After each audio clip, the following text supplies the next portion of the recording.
Tapi memang pada saat itu acaranya agak panas, berantem. Sebagai MC ya, itu kan resiko MC itu harus gimana gitu.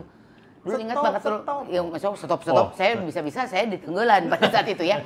Ingat waktu itu saya sama almarhum saudara saya ngomong gini, A, B, C, D, anak Bandung cinta damai. Ingat pada saat itu adalah salah satu cara saya untuk meredam.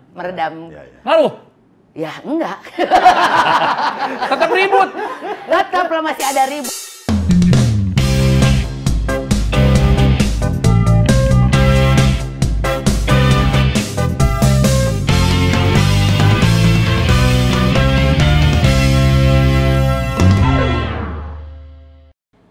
Bikin roti pakai Delfarm Ketobetik yang creamy. Kalau kamu itu harusnya kepo betik, Neng. Karena kamu kan orangnya kepo. Enggak kepo sekarang mah. Udah sadar. Saya mau ngeteh dulu, Dilma. Nah, ini gue bikinin buat lu ya. Peppermint leaf. Oh, terima kasih. Ini soalnya yang ini kemasan baru, Delfarm Ketobetiknya yang 250 gram. Tumben kenapa kamu ngebikinin buat gue? Karena mau minta tolong. Apaan? Tolong ajarin tiket war buat beli tiket festival di luar negeri. Kenapa di luar negeri? Di sini juga banyak festival mah. Ogah di sini mah. Kenapa? Kalau nggak dibubarin karena over capacity, pasti aja ada yang korban ya, lah, nggak jatuh semua korban. Begitu kali. Tapi kebanyakan gitu, Nal. Kemarin dibubarin katanya cuma 3.000 tiket, 27.000 yang dijual 9 tiketnya. kali lipat. Iya. Masa? Terus kemarin ada yang lagi nonton konser, baru juga berapa lagu dibubarin. Iya. Katanya tapi, soalnya kan ada korban, 30 pingsan. Boleh bilang gua orangnya sombong atau gimana, tapi bagaimanapun ya gue ya lebih seneng nonton konser atau festival tuh di luar negeri. Enggak. Karena sejak dari tiket tertib, Iya. berangkat dari hotel ke venue tertib, antri tertib, di dalam aman, nyaman. Terus kan orang-orang barat itu kalau mereka itu kan sangat menghargai jarak personal. Nggak ada nonton di sana itu dempet-dempetnya nggak ada. Ya, gini, ada jarak gitu loh. Mungkin ya, mungkin karena di kita itu edukasinya kurang gitu. Jadi sosialisasi juga nggak, orang-orang tuh agak kurang nyampe sama kitanya. Emang pengen nonton konser apa tuh, festival banyak. apa di luar negeri? Iya banyak lah, yang rock gitu. Apa contohnya? Aduh, apa sih kemarin tuh yang Anjir masih musim begini yang rock, pokoknya yang apa sih yang ada Slipknot? Ngerti Ya, kamu masa ngerti. nggak ngerti, Ronald kan itu musik kita banget. Sok aja satu lagu Slipknot bagaimana? Ya. Pokoknya yang kayak orang muntah, nah itu kan Slipknot tuh biasanya. Pokoknya. Jangan salah, konser metal itu cenderung lebih aman. Nah maka dari itu, Gitu loh. makanya kenapa pengen nonton festival di luar negeri atau di konser luar negeri memang tuh cenderung lebih nyaman. Apa karena memang di luar negeri tuh orang-orang udah lebih ngerti Itu soal resikonya, juga, gitu. betul. Tapi memang yang namanya resiko ini nggak bisa kita tolak, ya. Hai, apa kabar Roti Harko? Harko apa? Harapan kosong? Bukan dong. Apa dong? Hidup harus ada resiko. Di Di dapur ada resiko, Ya. nyetir ada resiko, Ya. pacaran ada resiko, Aku menikah juga pun ada resiko. Ada.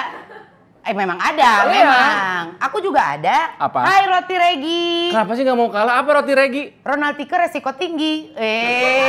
Karena semua hidup itu ada resikonya. Gitu. Kamu hanya mengulang perkataan gue deh. Enggak dong. Ih, kamu pembebek. Pembebek. Kamu bebek. Kamu mau membebek. Kamu cacingan ya? Oke, daripada kita ngobrol ngalor ngidul nggak ada ilmunya, mendingan kita datangkan orang yang akan mengajarkan kita bagaimana mengenali sebuah resiko. Betul, karena tadi benar Ya. ya kata Ronald bahwa setiap hidup itu akan ada resikonya Ya. gitu ya. Dia ini berasal dari Masindo, Masyarakat Sadar Resiko Indonesia. Wih, ada ya. Wih, ada masyarakatnya. Sadar semuanya resiko. Jadi ini adalah dari masyarakat yang suka ngasih itu ya. Yang suka kalau kita mau lagi acara, suka ada kan itu yang ngasih apa? Itu mah security gedung biasanya. Oh, bukan security gedung. Bukan, lebih dari itu. Apa tuh namanya Tenal? Kalau misal kita mau acara tuh suka ada yang ngasih tahu awalnya teh apa? Aduh, apa sih namanya teh? Bukan crowd control. Evakuasi. Kalau pintu darurat ke sini ke situ apa namanya? Namanya teh apa ya? Safety briefing. Itu bukan Mas itu bahkan untuk Mas, bukan. Bahkan di Indonesia ini untuk safety briefing aja kadang saya suka khawatir melihat si bapak-bapaknya itu gitu nggak kan. ada yang merhatiin. Suka kasihan. Bener. Udah sama dia ngomong nggak lancar, nggak ada yang merhatiin. Bahkan kalau kita naik pesawat ya, kalau misalnya di atas pesawat si pramugari atau pramugara lagi bila pintu 2 terbuka, nggak gitu dong. Jika terjadi keadaan darurat, jangan panik ya. Lampu akan menyala, yang nggak itu ada nggak yang merhatiin. Cuman gue doang yang merhatiin. Sama gue juga merhatiin. Gue tuh gini aja kalau pramugari sama pramugara lagi nerangin. Kapan bagi makanannya? Nah gitu itu kali dia. Ya. Mana dari Mas Ino? Ada Mas Dimas namanya nih. Kang Dimas. Dia mah ada orang Sunda, Kang. Apa kabar? Baik. Sebelah sini. Kang Dimas, sebelah situ. Ya. Kang Dimas, sebelum kita ngomongin soal resiko, mau minumnya kopi atau teh? Kopi dong. Kopi. Kopi. Baik. Kopi hitam pasti kan? Karena hitam manis nih. Hitam. Iya, baik. Masindo, masyarakat sadar risiko Indonesia. Indonesia. Jadi ini apa? Komunitas atau organisasi atau apa ini, Kang Dimas? Masindo itu tuh? Jadi Masindo itu tuh perkumpulan. Gimana kalau ngumpul? Di mana-mana. Jadi perkumpulan itu terdiri dari individu dan organisasi. Jadi banyak nih. Oke. Individu dan organisasi yang misinya itu bagaimana membangun budaya sadar risiko di Indonesia gitu. Dalam segala hal. Dalam segala hal. Budaya sadar risiko. Budaya sadar risiko. Oke. Jadi budaya sadar risiko itu gini. Budaya sadar risiko itu budaya di mana kita tuh sadar, kita tuh aware bahwa dari mulai bangun tidur sampai tidur lagi itu tuh kita akan berhadapan dengan risiko setiap detik, setiap menit, setiap waktu gitu. Ya, itu satu. Budaya sadar risiko itu budaya sadar bahwa kita tuh hidup itu akan berhadapan selalu dengan risiko. Iya, betul. Kedua, budaya sadar risiko itu budaya yang berpikir nanti gimana daripada gimana nanti gitu. Iya. Jadi sebelum kita ngambil keputusan, kita tuh mikir dulu nanti tuh gimana. Itu budaya aware terhadap nanti tuh gimana. Nah, di Indonesia sendiri budaya sadar resikonya sudah bagus atau belum? Tinggi atau tidak? Ini Masindo itu gini, contoh. Kan kita suka lihat tuh kalau di jalan ada orang pakai motor nggak pakai helm. Iya, benar. Gitu. Nah, itu tuh bisa dianggap bahwa orang itu kurang sadar terhadap resikonya. Dia akan pakai helm kalau ada polisi. Iya, betul. Padahal bukan itu kan. Iya. Kayak gitu. Nah, Tapi lebih aneh lagi orang pakai helm nggak pakai motor, Kang. Ya itu. Biasanya kan memang nggak punya. juga ya. Betul juga. Ya tapi memang begitu ya, sekarang itu di Indonesia atau enggak sebenarnya ya di kita lah istilahnya bisa dibilang banyak orang-orang yang berpikiran itu pakai helm adalah untuk menghadapi polisi. Iya. Bukan karena demi keselamatan. Demi betul sekali, keselamatan. betul kan Dimas Nah, ya. sekarang kan polisi lagi tidak boleh menilang on the spot. Iya. Harus menilang online ya, etle gitu ya. Nggak ada polisi di mana-mana, tambah pada nggak pakai helm. Yang lucu adalah karena ada si tilang etle itu ya, sekarang memang mereka nggak ada polisi. Atau dicabutin itu semuanya. Apanya? Plat nomor. Plat nomor. Biar nggak kena ini, nggak kena apa, nggak kena kamera. Ditutupin. Luar biasa ya. Kenapa? Ada aja mereka. Kenapa? Itu tidak sadar risiko atau kreatif ya? Iya, itu Tapi itu ya hal yang nggak baik gitu kan ya. Nggak baik, nggak baik. Berarti emang rendah di kita itu budayanya. Contoh lagi nih, Ya. ada kemarin-kemarin sering banget fenomena kena investasi bodong. Itu kan coba korban-korban investasi bodong itu banyaknya itu rata-rata karena ada iming-iming yang menarik dari Betul. sisi Ya. finansial, terus dia nggak ngitung, nggak lihat, nggak berliterasi, main masuk aja kemudian dia nyalahin. Padahal kan ya harus literasinya harus bagus, kemudian harus tahu ini apakah Resikonya gimana dan seterusnya. Silau, apa-apa tuh langsung silau. Nggak pernah mikir panjang. Iya. Betul. Jadi Mas Indo hadir tuh untuk kira-kira bagaimana mengajak masyarakat Indonesia untuk membangun budaya sadar risiko. Oke, budaya engke kumaha, lain kumaha engke. Budaya gimana nanti. Nanti, bukan nanti gimana. Terjemahannya lah. Gitu kan ya. Nah, ini tuh salah. kebalik. budaya nanti gimana, bukan gimana nanti. Betul. Ini tuh sebetulnya ketidaksedaran akan resiko ini tuh sebetulnya yang rendah itu hanya di Indonesia saja. Atau di luar negeri juga sebetulnya orang tuh pada nggak sadar sama resiko. Secara umum ya di mana-mana juga nggak sadar sama resiko. Tapi Masindo kan fokusnya di Indonesia. Betul. Jadi pada umumnya masyarakat yang minim literasi biasanya nggak tahu resikonya, lebih baik dia nggak tahu resikonya apa, terus dia tabrak daripada dia tahu tapi dia nggak berani maju, akhirnya begitu. Jadi Masindo itu kenapa budaya sadar risiko itu penting agar setiap keputusan yang diambil oleh siapapun di Indonesia itu tidak berakhir dengan penyesalan gitu. Kan udah tahu risikonya apa. Betul. Jangan sampai udah ngambil terus ya ternyata suamiku begini, istriku begini, cing sadar resiko, pelajari dulu siapa pasangan kita gitu kira-kira. Oke. Oh iya. Ternyata resiko juga sampai ke situ ternyata ya, benar-benar. Sampai ke memilih pasangan itu juga ada resikonya. Nah, sejauh ini apa yang sudah dilakukan oleh Masindo supaya Indonesia itu awareness-nya atau budaya sadar risikonya tuh Aku lagi makan selai kacang nih. Ini nggak ada resiko karena sehat kalau ini mah. Iya betul kan, ini keto beti. Iya betul. Sadar resiko. Iya benar. Masuk. Saya mulai pengen tuh. Mau? Ya, nanti tenang. Biar saya. Nah jadi apa yang sudah dilakukan? Kami itu melakukan edukasi, kemudian melakukan advokasi, terus menyebarkan informasi-informasi yang berbasis bukti ilmiah. Itu penting tuh. Iya, betul. Karena based on data semuanya. Based on data. Jadi kayak misalnya kemarin ini ada apalagi pas pemilu ya. Kan itu polarisasi luar biasa tuh di masyarakat. Kebagi dua. Beberapa kenapa polarisasi ini bisa terjadi karena informasi-informasi yang basisnya hoax. Nggak ada basis bukti ilmiah. Katanya itu begini, katanya ini begini, itu yang terjadi. Ada resiko sosial di dalam situasi itu. Nah, jadi Masindo itu sudah melakukan itu, kemudian melakukan kerjasama dengan berbagai pihak yang kompeten untuk ya menyebarkan informasi itu lewat media-media dan podcast-podcast seperti ini gitu. Nah, jadi ada konsep penting di dalam sadar resiko, namanya harm reduction ya, pengurangan resiko. Jadi kadang kita mengambil keputusan itu tidak lepas dari resikonya. Balik nih kayak tadi motor nih. Kan kita pergi pakai motor atau pakai mobil dari sini ke kantor misalnya. Pakai motor, emang nggak ada resiko sama sekali? Kan ada. Ada dong. Tapi kan tetap kita harus ke kantor. Iya. Jadi gimana? Ya kurangi resikonya, ada konsep harm reduction dengan menggunakan helm. Jadi kalau ada apa resikonya bisa diperkecil, diminimalisir gitu. istilahnya gitu. Silakan. Saya boleh ya? Boleh saya ini bukain gulanya. Nah, ini ya yang lagi Punten. kepikiran tuh adalah di Indonesia kalau ada acara kumpul-kumpul keramaian banyak orang tuh kan tragedi Kanjuruhan juga belum kering air mata kita. Terus juga festival-festival musik. Neng ya, belum nanti tahun 2023 bahkan akhir-akhir itu udah mulai kampanye. Agak trauma dengan kumpul-kumpul banyak orang itu. Nah, saya kan sama Tika sering MC ribuan orang, apalagi sekarang sudah lebih loose untuk acara kan, udah nggak kayak dulu pas saat pandemi gitu kan ya. Jujur kita juga kadang nggak sadar resiko ya Neng ya.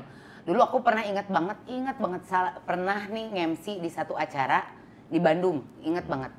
Di depan aku waktu itu ada ini padahal acara kantor, tapi memang pada saat itu acaranya agak panas, berantem. Sebagai MC ya, itu kan resiko MC itu harus gimana gitu. Dulu ingat banget tuh, ya stop. Saya bisa-bisa saya ditenggelan pada saat itu ya. Ingat waktu itu saya sama almarhum saudara saya ngomong gini, A, B, C, D, anak Bandung cinta damai. Ingat pada saat itu adalah salah satu cara saya untuk meredam. Ngaruh? Ya enggak. Tetap ribut. Tetaplah masih ada ribut, tapi itu kita tuh harus menghadapi hal-hal seperti itu gitu ya. Apalagi kemarin ternyata enggak cuma laki-laki yang seperti itu yang harus kita hadapi. Perempuan-perempuan aja ketika ketemu sama idolanya itu bisa sampai rebutan, sampai nggak mempedulikan teman-temannya, keselamatannya. keinjak-injak itu orang sampai pingsan dan segala macamnya, resikonya luar biasa. Oke. Kalau dalam keramaian, Kang Dimas, apa yang harus kita lakukan untuk meminimalisir resiko? Penting. Jadi gini, karena kalau basisnya budaya sadar risiko ya. Contoh nih, saya kalau setiap ke tempat gedung bertingkat, misal tidur di hotel mana, itu pertama yang saya lihat itu pasti evakuasi di mana. Oh itu. Jadi kalau ada apa-apa gue pasti lari gitu. Oh ya? Cobain ini maaf gue sehebat itu saya itu ternyata. Ya, Yang pertama dicari ada evakuasi saya selalu gitu. Jadi saat evakuasi begitu dan seterusnya ya. Nah, bukan kolam renang ya. Kalau misalnya nyampe ke hotel, kolam renang di mana ya pemandangannya ya? Kita pasti kan gitu. Kamu pasti bukan kolam renang. Iya, betul. Breakfast lantai berapa? Bener juga. Evacuation route, oke. Ya, jadi wah, bagus. balik. Jadi kalau misalnya ke tempat keramaian, saya beberapa kali juga datang ke konser musik Cadas. Gitu. Wih, bener. Di Cicadas maksudnya? Bukan, Cadas itu gini yang tadi gini kamu itu. Jadi Cadas. ya kalau datang ke tempat situ kan bukan cuma banyak orang, tapi ada aroma yang Ya, betul. ini beberapa orang ini setengah sadar nih gitu ya.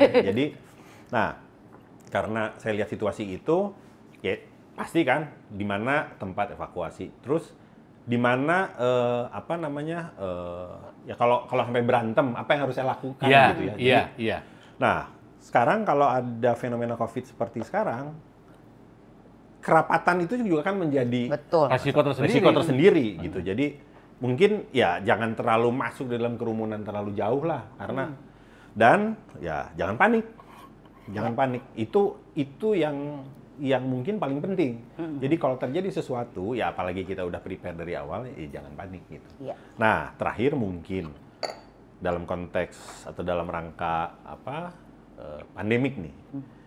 Ya kalau kita ini kan soal sadar risiko itu adalah bukan hanya pada kita ternyata risiko. Kadang risiko juga ada terhadap orang terdekat kita. Betul. Jadi ketika kita ke tempat keramaian dalam rangka COVID, ya kita mikirin juga risiko dampak terhadap orang lain. Jika kita merasa nggak enak badan, ya jangan datang kali. Gitu. Jadi itu terakhir dan kalau masih suasana pandemi seperti ini, ya perhatikan protokol kesehatan. Jadi pakai masker dan seterusnya lah. Sampai dinyatakan oleh pemerintah, ya pandemi sudah berakhir. Kemarin kan hampir dinyatakan begitu, naik lagi. PPKM level 1 lagi. Iya. Soalnya. Ya karena memang mungkin ini juga kemarin kenapa banyak sekali kejadian bahwa orang saking excitednya begitu dibuka lagi ya boleh festival, boleh konser. Jadi kayaknya tuh hype-nya luar biasa gitu. Jadi begitu ada konser disuruh bisa datang ke dalam suatu acara yang banyak, mereka tuh kayaknya punya energi gitu. Berlebih gitu. Betul, makanya kemarin nama eventnya kan berdendang bergoyang bersalah ya. Iya. Betul. Saya itu sedihnya adalah ketika tragedi Kanjuruhan karena saya itu punya mimpi membawa anak saya ke stadion untuk nonton sepak bola.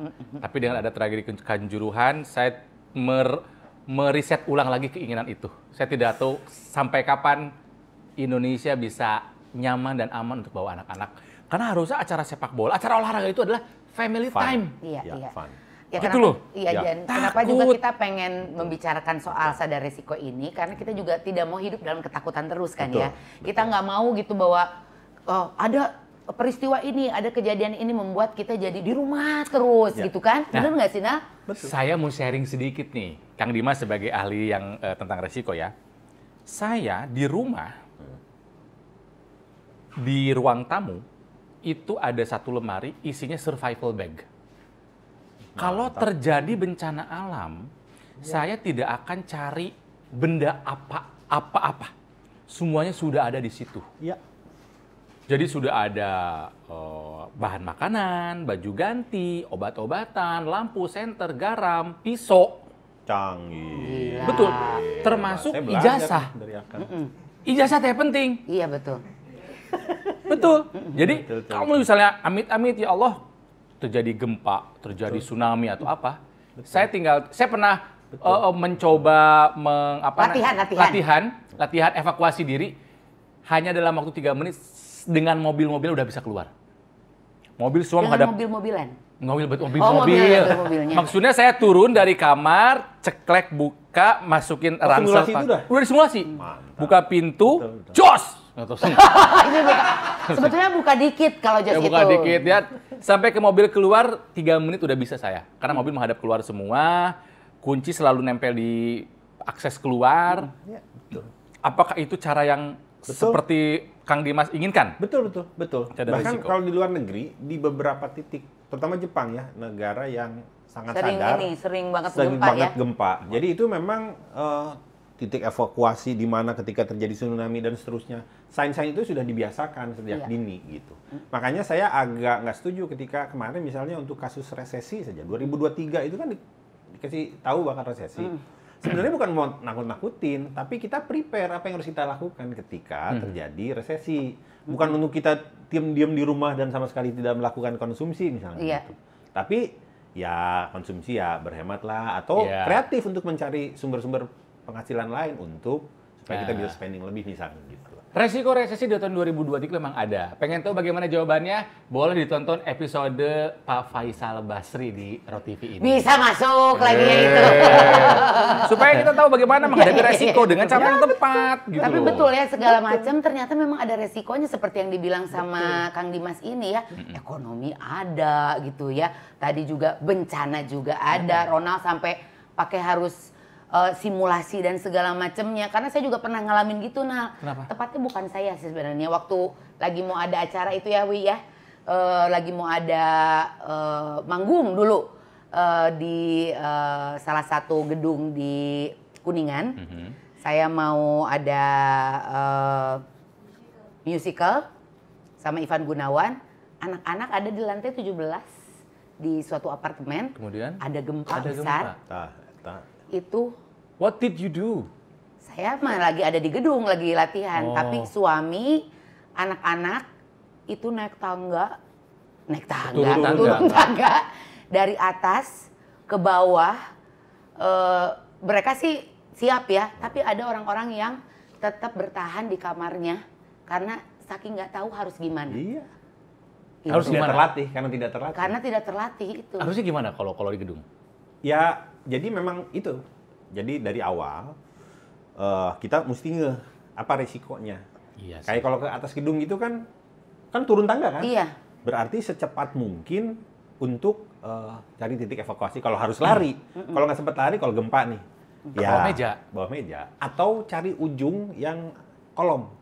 Oh, yang lebih kuat soalnya. Itu lebih kuat. Yang ada kolomnya nih kalau ada gitu. Kolomnya, ada kolom-kolom ya deket situ gitu. Kira-kira begitu. Jadi jangan ngisi TTS ya. Wah, gempa. Ada TSA. Iya. Kan orang banyak gak tahu dan itu memang kurang sosialisasi ya sekarang itu ya Kang ya. Ya, budaya bangsa Indonesia itu memang umumnya gimana nanti. Iya. Kamu besok ujian ya, udah belajar belum? Terus ya gimana nanti lah, gitu. Iya. Jadi itu teh bahaya lah. Nah, yang membuat kami concern juga misalnya adalah ini pemilu kan sebentar lagi ya. Itu teh ada eskalasi gesekan sosial. Pasti. Ada hoax dan seterusnya gitu. Pasti ya. Nah, jadi sejak dini harusnya ya kita gimana cara meredam masyarakat untuk tidak percaya hoax dan seterusnya gitu. Ini bisa lakukan ini. Pemilu masih nanti nih. Yang lagi kita hadapi aja cuaca ekstrim. Sementara kita tahu ekstrim itu kan modern words, ya kan? Betul. Cuaca itu bisa berubah. Betul. Sekarang aja kalau kita lihat berita banjir bandang di mana-mana. Setuju. Sok. Gimana tuh? Apa yang harus kita lakukan dengan resiko itu? Kang, jadi ini juga yang jadi concern kami ya, global warming. Jadi ini fenomena yang bahkan satu dunia nyaris nggak sadar. Nah, tapi dampaknya kan sekarang di mana-mana banjir, di mana-mana hujan ekstrim. Tapi jangan lupa, global warming itu kan menyebabkan karena panasnya ekstrim. Iya. Di beberapa tempat penguapan kan menjadi lebih tinggi. Betul. Di satu tempat karena penguapan tinggi jadi sangat kering. Terus karena ini penguapan tinggi, ini kan awan jadi jadi banyak. Berat banget. Jadi tuh. di satu titik hujan deras banget, Satu kering banget. di situ kering banget kebakaran hutan.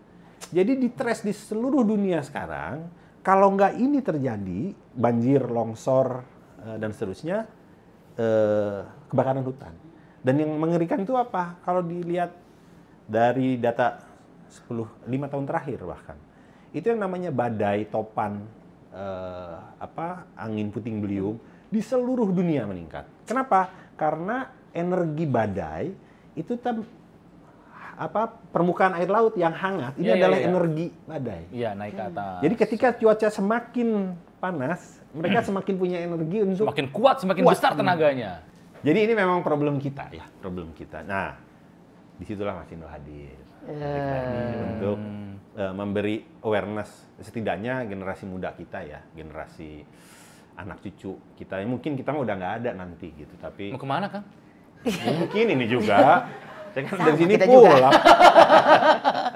Ya gitulah Gitu ya, lah, kita gitu lah, pengennya kira-kira ya. membuat dunia ini, si Mas Indra hadir untuk membuat dunia lebih baik lagi Ya. gitu. Nah, Ngomongin anak cucu, emang kita nyampe ke kurang-kurangin rokok deh. ih siapa? Tapi kan katanya ada yang alternatif. Gimana Ya, maksudnya? ada pengganti. Gini, Kan gini. tadi aja udah sempat disebutin bahwa kalau misalnya merokok suka mengganggu orang-orang Iya. sekitarnya. Terus Gini. katanya sekarang ada yang alternatif. Nah, Sebelum ke sana, mau nanya dulu. kesini dulu. Soal rokok. Saya masih merokok. Oh iya. Masih merokok kadang-kadang, Kang. Ada tulisan di dalam rokok itu kan. Bahkan ada yang gambarnya menakutkan. Tapi mohon maaf, saya sadar resikonya, Kang. Ya. Tapi saya tidak memedulikannya dulu saat ini. Ya. Meskipun saya sadar resikonya akan seperti apa. Dan kayaknya itu nggak sendiri, banyak yang seperti itu. Betul. Tahu, naon paru-paru, kanker, Ini. kehamilan dan janin. Tahu, tapi tahu. masih merokok gitu loh. Karena kan masa sih bener nggak sih yang dibungkus rokok-rokok itu bakal kejadian seperti itu? Mungkin dari 1000 cuma 1 gitu kan, gitu. Ya. Jadi saya sebetulnya punya standar ganda untuk sadar resiko. Terutama untuk rokok gitu loh. Sok coba cerahkan saya, Kang Dimas. Jadi gini. Jadi gini. Merokok itu kan berisiko, tahu ya? Tahu Ada nggak? tulisannya gitu Tahu kan. nggak resikonya itu di mana sih rokok? Di dompet. Satu Kan lu itu. bisa minta. Di kesehatan. Ya, jadi gini, kenapa merokok konvensional itu berbahaya? Karena rokok konvensional kan sebenarnya dibakar ya, dibakar dia menghasilkan asap. Yang kita ambil itu kan asap. Asap. Asap itu kalau bahasa ininya tuh partikulat. Partikulat itu sebenarnya dia tuh zat padat yang kecil-kecil tapi nyebar gitu. Nah, di asap ini ada namanya zat namanya tar. Ya. Tar ini yang karsinogenik. Penyebab kanker. Penyebab kanker. Nah, selain penyebab kanker, tar juga bisa menyebabkan beberapa penyakit lainnya. Dan tar itu menempel. Jadi kalau ngerokok, plek, nempel gitu. Nempel Di baju, di mana, termasuk ke orang-orang dekat kita. Nah, ngerinya tar itu adalah, jadi di dalam asap rokok itu, hasil penelitian itu ada 7.000 zat kimia. Nah, Wow. yang di mana 2.000-nya itu diantaranya terdapat di dalam tar. Jadi itu bahayanya rokok. Jadi kasarnya mah kalau bisa berhenti, ya berhentilah gitu ya. Kalau bisa berhenti nih gitu. Nah cuman ada beberapa kayak Kang Ronald ini kan yang aduh gitu. Makanya itulah kenapa susah berhenti, karena kandungannya tar. Berhenti rokok, tar. Bisa Tepuk lah. tangan. Kenapa yang tepuk tangan nih? Bisa Ya, ay. tapi kan tadi udah disebutin nih sama Kang Dimas bahwa ya kalau bisa berhenti mah berhenti aja. Oh, berhenti mah berhenti aja. Tapi ada juga yang bilang katanya kan sekarang ada alternatif lain katanya gitu. Kalau misalnya mungkin belum bisa berhenti, ada alternatif lain. Emang se efektif itu, maksudnya ngaruh itu dengan si alternatif ini. Ya, jadi gitu. Jadi makanya, merokok itu memang berbahaya. Ya. Kalau bisa berhenti. Asap rokok berbahaya. Ada lagunya. Lagu zaman dulu banget. Nah, jadi berbahaya kalau bisa berhenti. Cuman memang kadang sensasinya sulit kita. Betul. Itu kan itu ada Seperti sensasi. Raihan ya, sulit ya. Nah, makanya sekarang kan ada nih produk alternatif mulai dari tembakau yang dipanaskan, vape betul, gitu iya. ya, terus dan sebagainya. Nah, jadi sebenarnya produk yang alternatif ini, produk tembakau alternatif ini adalah produk yang mengandung prinsip tadi harm reduction. Oke. Jadi Mengurangi resiko harm mengurangi reduction risiko. itu ya. Kalau memang kadang dalam hidup ini resiko sulit dihindari, tapi ya kurangilah gitu. Nah, pertanyaannya apakah benar produk tembakau Nah, alternatif itu pertanyaan ini, saya. Betul. benar-benar Lebih rendah resiko. Jadi balik. Itu pertanyaan saya, ya. Tadi rokok itu kan dibakar, tembakau alternatif ini kan nggak dibakar, dipanaskan. Iya. Yang dihasilkan sama sepertinya, yang satu asap, yang satu seperti asap, bukan, ini uap. Jadi dia tidak menghasilkan tar, gitu ya. Jadi dia tidak karsinogenik. Tidak Itu ada tarnya. bahkan nih ada beberapa penelitian ilmiah, ya balik lagi kan scientific evidence based. Jadi karena dia tidak dibakar, maka dia lebih rendah risikonya. Nah, hasil penelitian di misalnya Public Health England di Inggris sana. Jadi di sana tuh ada hasil penelitian yang menyatakan bahwa yang namanya tembakau alternatif, hasil penelitiannya menyatakan justru produk tembakau alternatif ini mengurangi resiko 95% dari rokok biasa. 95% bukan berarti dia tidak beresiko. Tetap Ada resiko. Misalnya kalau ada sensasi nikotinnya berarti ada sisi ketagihannya, beresiko ketagihan. Dia beresiko tapi 95% lebih rendah dari rokok biasa. Nah, bahkan karena ada scientific based evidence-nya, beberapa negara maju nih, misalnya Inggris, kemudian Jepang, Selandia Baru, atau tetangga kita tuh Filipina. Ini nih berdasarkan scientific based evidence itu, mereka itu mendorong produk tembakau alternatif untuk dijadikan tools untuk mengurangi prevalensi merokok di negaranya. Gitu. Jadi saya pikir pemerintah Indonesia mungkin bisa juga nih untuk mengurangi prevalensi merokok, mengurangi risiko kesehatan masyarakat Indonesia dengan mungkin gitu. Ya, seperti tadi disampaikan di awal juga memang ini ada scientific evidence-nya gitu. Karena memang Mas Indo ini kan selalu secara ilmiah gitu. Kalau misalnya menyampaikan sesuatu selalu kira-kira gitu. Iya, selalu ada bukti ilmiahnya. Dari awal tadi kita ngomongin soal keramaian, terus juga bencana dan segala macamnya. Memang ada resiko-resikonya yang kita harus hadapi itu memang ada scientific evidence-nya gitu. Kalau resiko dihilangkan sama sekali nggak bisa. Tapi yang bisa kita lakukan adalah meminimalisirnya. Itu kita harus sadar, Nal. Kita tuh harus sadar. Iya. Tapi ya itu dia, bukannya nggak bisa berhenti merokok, Kang Dimas. Belum mau. Tapi dengan penjelasan Kang Dimas, ya ada loh alternatif. Iya. Kalau mau lebih tidak beresiko gitu. Ini kan soal habit, kebiasaan. Ya pokoknya Mas sekarang banyak lah bener-bener seperti yang dibilang sama Kang Dimas tadi.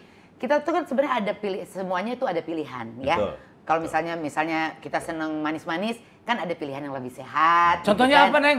Misalnya kita seneng, gitu kan, gitu. Misalnya seneng yang selai kacang tuh. Selai kacang, senengnya. Ini ada yang ketobetiknya. Terus seneng gula juga kita ada juga yang dari sini juga kan ada equal misalnya gitu kan. Terus ada yang lain-lain lah gitu. Ada pilihan yang lebih sehatnya gitu. Iya. Gitu. Ada resiko yang lebih diminimalisir semuanya juga.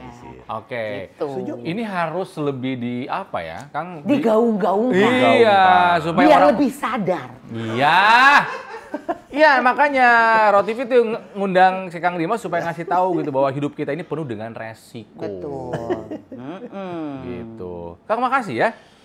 Sama-sama. Saya juga makasih nih dikasih kesempatan untuk membuat ini lebih, karena saya lihat viewersnya luar biasa nih. Alhamdulillah. Habis ini semua nanti yang para roti Regi itu resiko tinggi itu akan makin sadar sama resiko-resiko yang selama ini selalu dihadapi, dari mulai bangun tidur sampai kita ketidur lagi. Kita ngelangkah, kita bangun tidur aja bisa kita bikin kopi, kita ngapa-ngapain sekarang tuh udah tahu bahwa kita tuh ada resikonya, bahwa resiko itu adalah jangan gimana nanti, tapi nanti gimana. Nah, itu. Agenda Mas Sindo dalam waktu dekat ini apa untuk mengajak masyarakat lebih sadar akan resiko? Jadi Mas Sindo tuh mau ulang tahun tanggal 15 Desember. Alhamdulillah udah ada MC nggak nih? Wah. Gimana? Mantap. Resikonya? Resikonya. Acaranya jadi keren. Iya. Kalau sama kita mah. Itu resiko yang bagus, harus diambil itu. Ya, nanti kami pertimbangkan. Akhirnya. Nah, jadi tanggal 15 itu ada hari Resiko Sadar Internasional. Resiko Nasional. Oh, ada beneran? Beneran. Hari apa? Sadar Resiko Nasional. Wah, Hari ada. sadar resiko. Itu adalah hari ulang tahun kami. Jadi kami tetapkan sebagai hari Sadar Resiko Nasional. Nah, di situ memang kami mengadakan seminar nasional. Jadi melibatkan banyak stakeholders lah, government, akademisi, kemudian masyarakat, kemudian perguruan tinggi gitu. Jadi untuk sama-sama menggaungkan budaya sadar risiko dan prinsip-prinsip harm reduction gitu ya. Jadi bagaimana apa strategi yang harus kita lakukan agar bisa menggaungkan budaya ini pada masyarakat, agar Indonesia itu menjadi bangsa yang kalau lebih prefer terhadap nanti gimana, bangsa ini akan lebih tinggi literasinya gitu. Ya. Lebih tinggi literasinya dan supaya dia berjangka panjang ya memang harus bekerja sama dengan banyak pihak seperti inilah. PR semuanya PR ini betul. mah. PR semuanya karena Demi sadar anak cucu. Ya, Betul. kan budaya sadar resiko, namanya budaya ini kan tidak serta-merta Cuman mudah satu, untuk iya, dirubah. betul. Nggak bisa, ini memang butuh waktu yang lama. Ya, gitu tanggal kan berapa ya. tadi? 15 15. Desember. Kosong neng jadwal kita? Alhamdulillah kosong tuh, masih kosong. Kosong, bisa dilihat kosong. Catat. Sulap. Dan kami sadar, Sadar ya? resiko ditawar nggak apa-apa. Nggak apa-apa, nggak bisa diatur. Ya. Kang Dimas, satu nuhun, terima kasih. Siap. Buat teman-teman masih juga terima kasih, dan jangan lelah untuk menggaungkan sadar resiko untuk masyarakat Indonesia. Ya, supaya kita bisa hidup tenang, hidup nyaman, ya demi anak cucu kita. Keren. Makasih ya Kang Sami-sami, Ronald, sami-sami Teh Sike. Kang Dimas. Aduh, udah dikasih kesempatan nih buat Betul. menyampaikan. Amin. Oke. Amin. Nah, Hatur nuhun. teman-teman, kalau suka dengan episode ini ya, ada manfaatnya nih gitu kan ya. Bilang sama teman-teman, Anda puas beritahu kawan ya. Betul. Anda tidak puas telan aja sendiri ya. Karena kalau Roti TV ini bukan hanya ngobrol ketawa-ketawa, tapi Betul. juga insya Allah ada manfaatnya. Amin, dari amin, isinya. amin. Ya, like, comment, and subscribe. Sampai ketemu lagi di episode berikutnya. Dah. Nah, kalau suka sama episode yang ini, coba ini nonton episode yang ini sama yang ini.